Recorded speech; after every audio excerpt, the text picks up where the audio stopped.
أوكي. هذه هي أكبر خطوة للأمام على الإطلاق فيما يتعلق بالمناخ.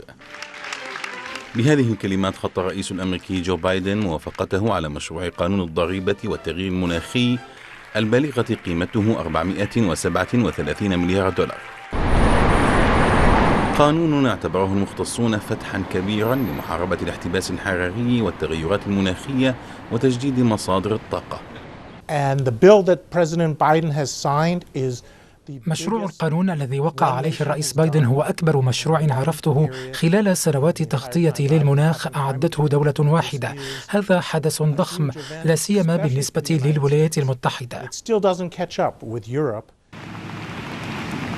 ويرى المختصون أن تأخر مثل هذه المشاريع كانت سببا في فواتير ضخمة تكلفها الاقتصاد الأمريكي.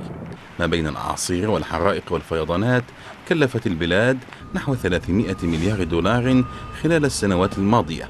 ويحفز القانون كل المشاريع المختصة بالطاقة ومقاومة التلوث.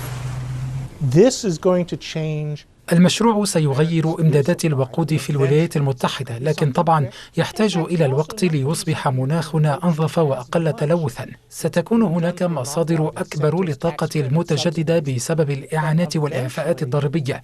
المزيد من الطاقة الشمسية وطاقة الرياح وربما الطاقة النووية سيساعد في تقليل احتراق الكربون وتقليل الانبعاثات في الغلاف الجوي.